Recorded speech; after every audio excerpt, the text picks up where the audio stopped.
नमस्कार मंडळी, गजाली गँगच्या आजच्या नवीन पॉडकास्टमध्ये पुन्हा एकदा तुम्हा सर्वांचं खूप खूप आणि मनापासून स्वागत आहे. तर आज मी ॲक्च्युली तुम्हाला जसं लास्ट टाईम सांगितलं होतं, म्हणजे तुमचं सजेशन विचारलं होतं, त्याचप्रमाणे देशपांडे सिस्टर्सवर बनवणार होती. बट एक व्हिडिओ नजरेसमोर आला आणि मग आपण म्हटलं देशपांडे सिस्टर्सना थोडं बाजूला ठेवूया आणि लेट्स फोकस ऑन दिस नाव, राईट नाव. कारण एकदम ताजा व्हिडिओ आहे हा. आय थिंक कालच रिलीज झाला आहे तो व्हिडिओ, म्हणजे कालच यूट्यूबवर आला आहे. आणि त्याच्यामध्ये असे काही मला असे मुद्दे वाटले की जे मला वाटतं की मला माझ्या मंडळींबरोबर शेअर केले पाहिजेत.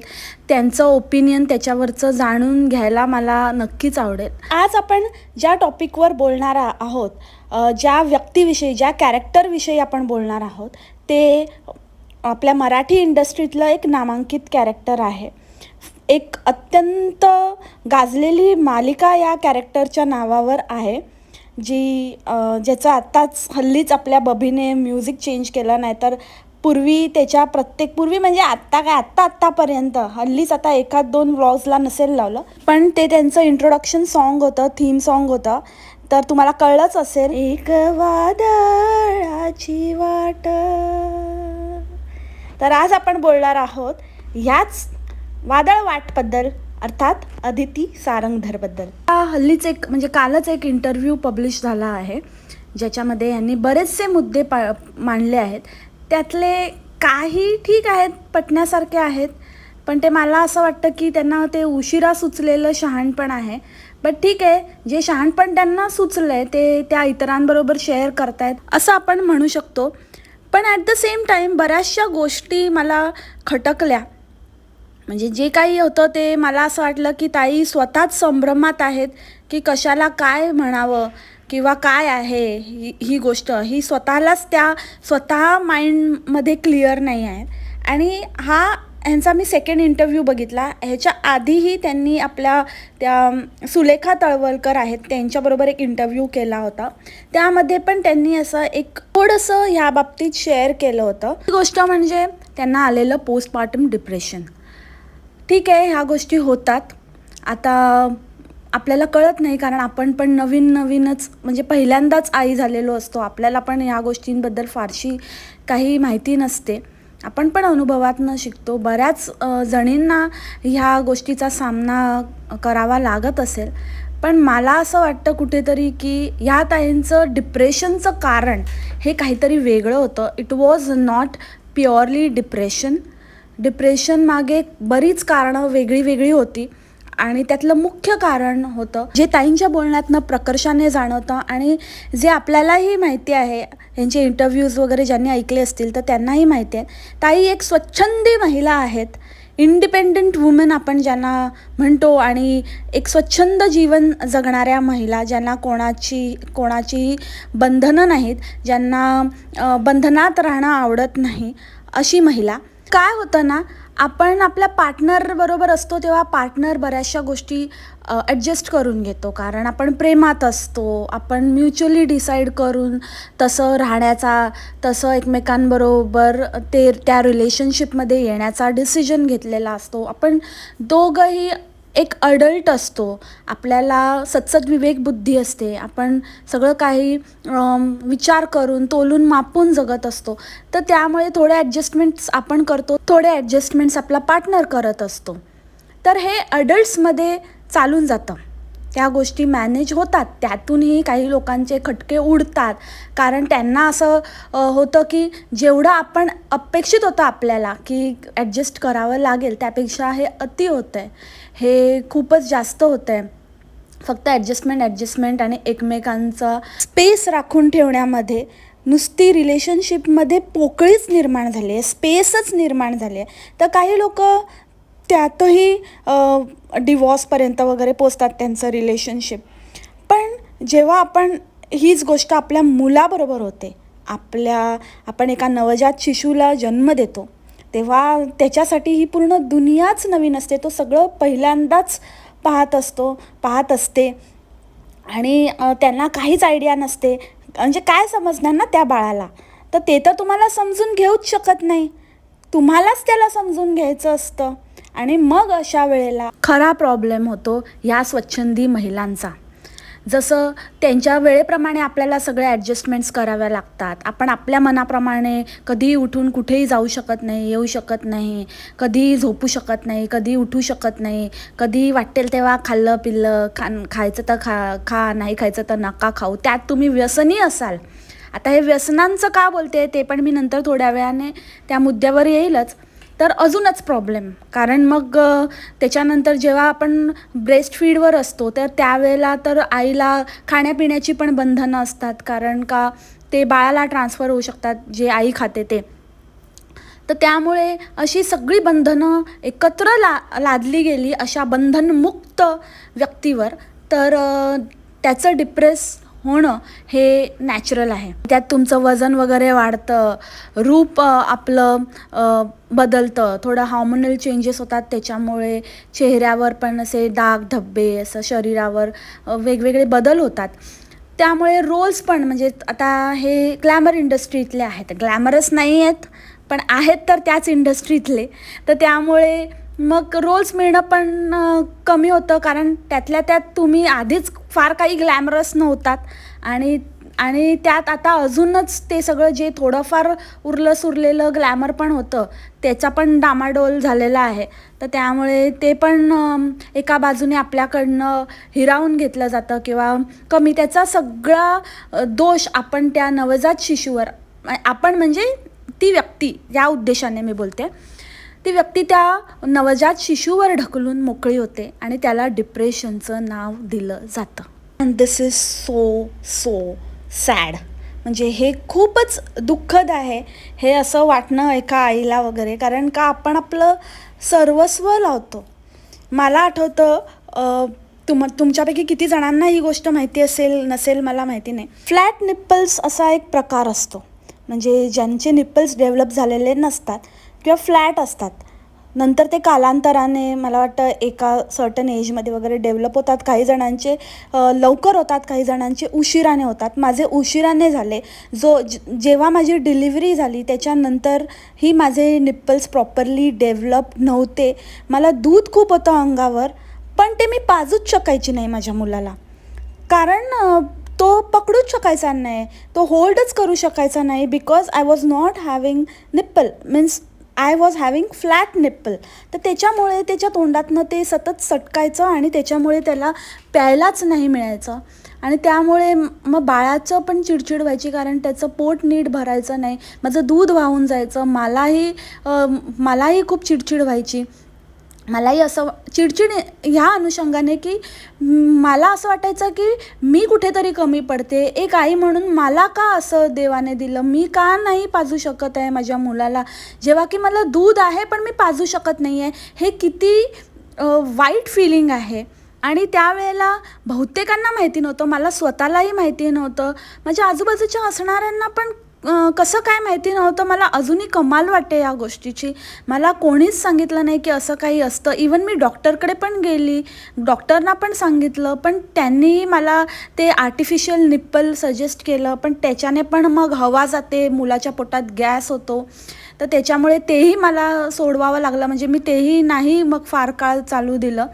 तसं होऊ लागलं आणि मग मला कळेच ना की बाळ का रडतंय. मग आम्ही ह्या निष्कर्षावर पोचलो की कदाचित त्याचं पोट भरत नाही आहे माझ्या दुधामुळे. That was again a sad feeling. आणि मग आम्ही त्याला ज्या दिवशी पहिली बाटली लावली दुधाची, पहिलं बॉटल फीड केलं, त्या दिवशी लिटरली त्याने मला वाटतं काही मिनटातच, एका मिनटात पूर्णच्या पूर्ण बाटली संपवली. आणि म्हणजे त्या दिवशी तो मला वाटतं एकदम शांत झोपला. अजिबात त्याला म्हणजे मस्त पोट भरलेलं, हवं तेव्हा दूध मिळत होतं, इझिली मिळत होतं.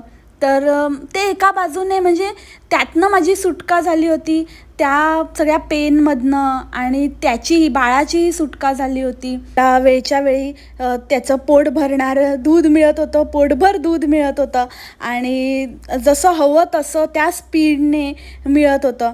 तर बाळ पण खुश होतं. पण कुठेतरी मला ते मनात राहिलं, ती आजतागायत ती गोष्ट माझ्या मनात राहिली की मी माझ्या बाळाला व्यवस्थित असं पुरेसं दूध स्वतः पाजू शकली नाही.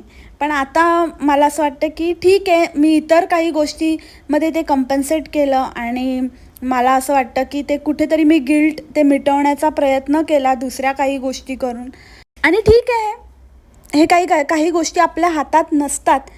तर ज्या गोष्टी आपल्या हातात नाहीत त्या गोष्टींना मी असंच करणार, मला असंच हवं आहे, हे तर मी भलेही बाळ रडत राहिलं, भुकं राहिलं तरी चालेल, पण मी माझंच दूध पाजणार वगैरे अशा गोष्टींचा अट्टाहास करून चालत नाही. त्यावेळेला आपल्याला ते निर्णय त्या वेळेच्या गरजेनुसार आपल्याला घ्यावे लागतात. तर मला असं वाटतं की तो निर्णय मी घेतला आणि I am happy about it. मला नाही वाटत की त्याचं काही वाईट झालं. त्यामुळे ही गोष्ट सांगण्यामागचा उद्देश असा की जर अशी काही गोष्ट तुमच्या बाबतीत झाली तर तुम्हाला वाईट वाटतंय, त्या गिल्ट फिलिंगमधनं तुम्हाला डिप्रेशन वगैरे येतं आहे, ही गोष्ट आपण एखाद वेळेला मान्य करू शकतो. कदाचित मला ते त्यावेळेला आलंही असेल पण मला ते समजलं नसेल, कारण तसं वयही लहान होतं. पण ह्या ताईंचं डिप्रेशन मला स्वतःहून ओढावून घेतलेलं डिप्रेशन वाटतं. हे स्वतः जन्म देऊन स्वतःच्या मस्तीसाठी, स्वतःच्या मजेसाठी काहीही विचार न करता, कारण या ताईंनी स्वतः सांगितलं की मला कधीच मूल नको होतं, मला आयुष्यात मूल होऊ घालायचं नव्हतं, पण माझ्या नवऱ्याची इच्छा होती, त्याच्या इच्छेसाठी मी त्याचं बायोलॉजिकल चाइल्ड मी प्रोड्यूस केलं. आणि त्यानंतर मला कळलं की मोस्टली जे सॅक्रिफायसेस असतात ते आईलाच करावे लागतात आणि त्या सॅक्रिफायसेससाठी मी रेडी नव्हती. ते मला बाळाच्या जन्मानंतर कळलं. जन्मापर्यंतचा पिरियड तर मी खूप मस्त एन्जॉय केला, सगळे म्हणजे स्वतःचं पॅम्परिंग वगैरे करून घेतलं, एन्जॉय केला पिरियड तो. आणि नंतर जेव्हा मेन आईचा रोल निभावण्याची वेळ आली, कारण जन्माआधी तर असतंच, म्हणजे गरोदर असताना पण आईचं एक रोल असतोच, तिला बरेच सॅक्रिफायसेस करावे लागतात, तेही या ताईंनी केले नाही. तिथेही यांचा स्वच्छंदीपणा आडवा आला. तो असा की ताईंना बिअरचे डोहाळे लागले होते म्हणे. अगेन आता ह्याच्यामध्येही मेख आहे की नक्की ते डोहाळे होते की ॲडिक्शन होतं, त्याच्यावर पण आपण येऊ. तर आता आपला मुद्दा हा होता की ताईंनी तोपर्यंतचा पिरियड एन्जॉय केला, नंतर डिलिव्हरी झाली त्यांची, त्याच्यानंतर मग त्यांना कळलं की आपल्याला आपल्या मर्जीप्रमाणे झोपता येत नाही आहे, उठता येत नाही आहे, आपलं सगळं आयुष्य या लहान जीवाभोवती रिव्हॉल्व झालं आहे आणि ते ताईंना सहन नाही झाला. त्यात कुठेही बाहेर जाता येत नव्हतं, कामं मिळत नव्हती, काम मिळालं तरी मग बाहेर जाणं शक्य नव्हतं, कसं जाणार लहान मुलाला सोडून. प्लस शारीरिक बदल खूप झाले होते. ताईंनी सांगितलं, जेव्हा मी स्वतःला आरशात बघितलं, मी एकदम व्यवस्थित राहणारी व्यक्ती आणि मला असं स्वतःला आरशात बघून असं वाटलं की मी माझी काय हालत करून घेतली आहे. तर काय माहिती ताई, तुम्ही कुठल्या अँगलने स्वतःला असं व्यवस्थित राहणारी आणि खूप असं स्वतःला मेंटेन वगैरे, आता तुम्ही केलं आहे maintain, no doubt about it. आता म्हणजे तुम्ही बरंच ते जिम आणि हे सगळं करून, गोष्टी करून स्वतःला फिजिकली मेंटेन ठेवलं आहे. बट ह्या आधी तुम्ही अशा कधीच नव्हता. तुम्ही एक टॉमबॉईश तुमचं एक व्यक्तिमत्व होतं आणि फ्लॅम्बॉयंट ॲट द सेम टाईम. तर त्यामुळे तुम्ही असं काहीतरी असं विचित्र बघितलं आणि मी असं खूप काहीतरी भारी होती, कमसीन होती आणि एकदम चवळीची शेंग होती असं वगैरे तर तुम्ही कधीच नव्हता. आणि राहिला प्रश्न तुमच्या चेहऱ्याचा आणि त्वचेचा वगैरे, तर ते प्रत्येकाच्याच बाबतीत होतं. आणि आताही तुम्ही काही ग्रेट असं, आता कोणावर असं हे बोलू नये पण तुम्ही बोलातच म्हणून म्हणते की असं काही ग्रेट असं नाही आहे. जे काही आहे ते मेकअपमुळेच आहे, कारण विदाऊट मेकअप आम्ही तुमचे काही तुमच्याच इन्स्टा पेजवरती रील्स फोटोज बघतो ते, तर असा काही फारसा फरक असा जाणवत नाही की बाबा काहीतरी एकदम चेहरा मोहराच बदलून गेला तुमच्या मुलाच्या जन्मामुळे तुमचा. येऊया बिअरच्या मुद्द्याकडे. ताई म्हणे ताईंना बिअरचे डोहाळे लागले होते आणि त्यांना बिअर प्यायल्याशिवाय राहवतच नव्हतं. त्यांनी डॉक्टरांना विचारलं, मग डॉक्टरांच्या सल्ल्याप्रमाणे त्यांनी 9 महिने कंप्लीट बिअरचं सेवन केलं. म्हणजे फार नाही, असं काय टल्ली बिल्ली नाही असं ताई म्हणतात. अर्थात आता आपल्याला माहिती नाही काय करायच्या. ताई म्हणतात नाही, मी थोडेसे असे 3-4 सिप घ्यायचे म्हणे. बस. पण म्हणजे माझी क्षुधा शांती करण्यासाठी बस तेवढंच मी करायची. पण मला राहावायचंच नाही, म्हणजे मला सहनच नाही व्हायचं. तर मला रोज बिअर लागायचीच. इथे मला ताईंना सांगावंसं वाटतं की ताई, डोहाळे ना कधी कधी लागतात, म्हणजे कधीही लागतात. ते महिन्या 2 महिन्यांनी एकदा, एखाद दिवशी, कधी 15 दिवसांनी एखाद दिवशी. आणि जेव्हा ते होतं तेव्हा ते फिलिंग येतं, तेव्हा ते आपल्याला कप करणं खूप डिफिकल्ट असतं. आपण कंट्रोल नाही करू शकत. आपल्याला वाटतं खावं खावं, आता ही गोष्ट पाहिजे म्हणजे पाहिजेच. ते ठीक आहे. पण असे 9च्या 9 महिने दर दिवशी त्याला डोहाळे नाही म्हणत, त्याला डोहाळे लागणं नाही म्हणत, त्याला व्यसन म्हणतात. आणि ते व्यसन तुम्हाला तेव्हा नाही, आधीपासनंच होतं. तुम्ही ड्रिंक करता, स्मोक करता, हे तर जगजाहीर आहे, सगळ्यांना माहिती आहे. आणि त्यात तुम्ही ड्रिंक्सला सोडू शकले नाहीत, स्मोकचं तुम्ही काय केलं ते तुम्हालाच माहिती. कारण काही गोष्टी ज्या तुम्ही उलगडल्यात ते तिथपर्यंतच आम्हाला माहिती आहे. पण त्या व्यतिरिक्तही किती काही गोष्टी केल्या असतील ते तुमचं तुम्हालाच माहिती. कारण हे जर डोहाळे असते आणि एखादी आई जिला असे डोहाळे लागलेत बिअर पिण्याचे, तर ती काहीतरी दुसरं ट्राय करून किंवा दुसरं काहीतरी एखाद्या त्या गोष्टीला ऑप्शन शोधून काहीतरी तिने केलं असतं. तिने ही गोष्ट नक्कीच अवॉइड केली असती. कारण आपल्याला जास्त टेन्शन ह्या गोष्टीचं असतं की आपल्या मुलावर, त्याचा बाळावर काही विपरीत परिणाम होऊ नये. कारण आता एका क्षणासाठी मी एखादी गोष्ट करेन, पण समजा त्याच्यावर काही त्याचा विपरीत परिणाम झाला तर तो त्याला आयुष्यभर राहील आणि त्याच्याप्रमाणे आपली पण त्याच्याबरोबर ती झुंज होईल आयुष्यभरासाठी. मला असं वाटतं की कुठलीही आई हाच सारासार विचार करेल आणि थोडा आपल्या इच्छांना मुरड घालेन.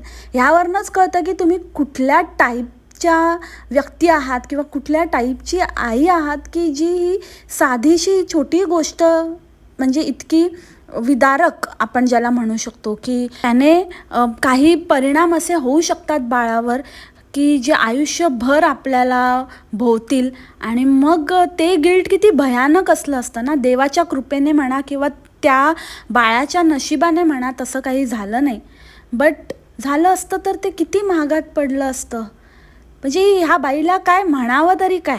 त्यानंतर ताईंनी सांगितलं की त्यांनी पूर्ण प्रेग्नन्सीमध्ये त्यांनी इंडियन फूड खाल्लं नाही, कारण त्यांना इंडियन फूडची ॲलर्जी होती. जरा वास आला तरी त्यांना कसंनुसं व्हायचं आणि फोडणी टाकताना पण त्यांना त्रास व्हायचा. तो होतोच, ठीक आहे, त्या बाबतीत माझं काही म्हणणं नाही. पण त्यानंतर जे ताई म्हणाल्या ते अगेन खूप सरप्रायझिंग आणि खूप कॉमेडी होतं. काय म्हणजे विचित्र बाई असल्याचंही परत परत प्रूव्ह करत होती. काय तर म्हणे की मला जेवणामध्ये राई दिसली तर मी ती राई वेचून असं टाकायची, खाली टाकायची आणि घरभर 200-300 राईचे दाणे पडलेले असायचे. असं कोण टाकतं? आपण साईडला ठेवू, नंतर ते सगळं उचलून एकत्र आपण टाकू, असं घरामध्ये फेकतं. म्हणजे ही कुठल्या प्रकारची वृत्ती आहे? हा माजोरडेपणा म्हणावा की हा सायकिकपणा म्हणावा की काय म्हणावं या गोष्टीला?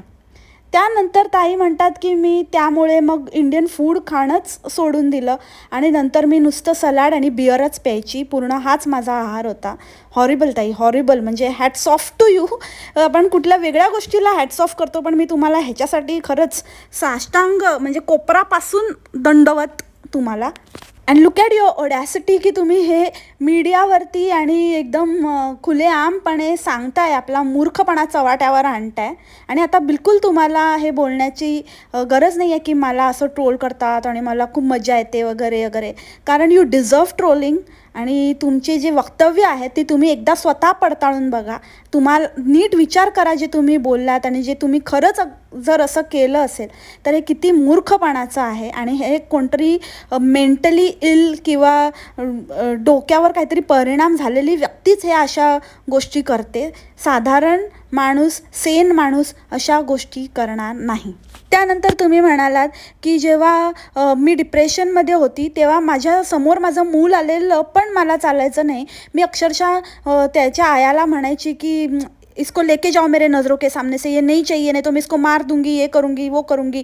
आणि तुम्ही हे पण म्हणालात की मी त्याला घेऊन एकदा उडी मारण्याचा पण विचार केला होता की मी स्वतः पण संपेन आणि ह्याला पण संपवून टाकेन वगैरे. इतके तुम्ही भयानक होतात. म्हणजे मला तर वाटतं तुम्हाला काहीतरी सायकिक प्रॉब्लेम होता. हे डिप्रेशन नाही आहे, हे काहीतरी मेंटल इलनेस मला वाटतं. आणि मग मेडिकल हेल्पने, सायकोलॉजिकल हेल्पने तुम्ही सुधारलात, थोडं चेंजेस आणले स्वतःमध्ये आणि मग तुम्हाला रिअलाईज झालं की आपला मुलगा तर आपल्यापासून तुटलेला आहे. कारण हे थोड्या काळासाठी नव्हतं, हे त्याच्या जन्माच्या आधीपासून, Wien you were pregnant, from that time till तो 2-2.5 वर्षाचा होईपर्यंत, म्हणजे जवळजवळ 3-4 वर्ष तुम्ही त्याला टॉर्चर केलं असंच मी म्हणेन. तर ते एकंदरीत कुठे ना कुठेतरी, जरी त्या मुलाला समजत नसलं तरी पण आपण म्हणतो ना, आपण आईच्या पोटातनंच बऱ्याचशा गोष्टी शिकतो. तर गर्भसंस्कार असतात, तर हे असले गर्भसंस्कार असल्यामुळे त्या मुलाचा नॅचरली डिस्टन्स तुमच्यामध्ये, तुमच्या रिलेशनशिपमध्ये मेंटेन झाला. आणि एकदा तो तुम्हाला म्हणाला की मला तुझ्याबरोबर नाही राहायचं आहे, मला तुझ्याबरोबर नाही झोपायचं आहे, wear as he was comfortable with his father. आणि त्या गोष्टीचं खापर तुम्ही त्या आयावर फोडलत, जिने त्या मुलाचा सांभाळ केला. कदाचित ती नसती तर मग काय झालं असतं, कारण वडील तर कामधंदा सोडून घरात बसू शकत नाहीत. पण तुम्ही कुठेतरी थोड्या सुधारलात आणि तुम्हाला असं वाटलं की त्या आयामुळे तो मुलगा तुमच्यापासून तुटत चालला आहे, तिने तोडलं त्याला. आणि मग तुम्ही तिला कामावरून काढलं वगैरे वगैरे, आणि मग तुम्ही ती जी स्टोरी सांगितलीत की मग मी कसं त्याच्याबरोबर बॉन्डिंग वगैरे, हे तुम्ही आधीच करायला हवं होतं. हे जर तुम्ही आधीच केलं असतं ना, तर ही वेळ आलीच नसती. आणि त्या आयाची काही चूक होती असं मला वाटतच नाही, कारण तुम्ही जे एक्झाम्पल्स दिले त्यावरून तुम्ही एक क्रेझी व्यक्तिमत्व होतात, तुम्ही एक क्रेझी बाई, एक पागल औरत, आपण म्हणतो ना, हे पागल औरत, तसे होतात तुम्ही लिटरली.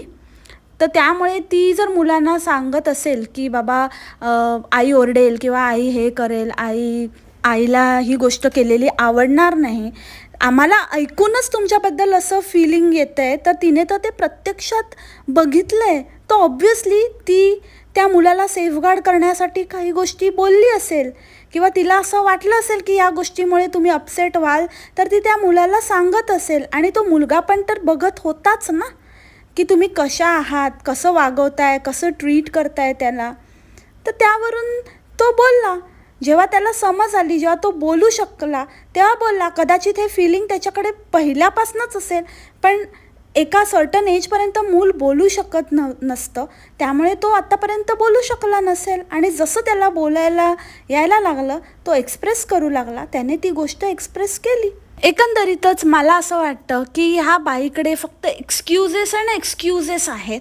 मूळ कारण म्हणजे कधी कधी असं असतं ना, दोष आपल्यातच असतो, पण आपण आपले दोष सोडून बाकी दुनियाभरची कारणं शोधतो.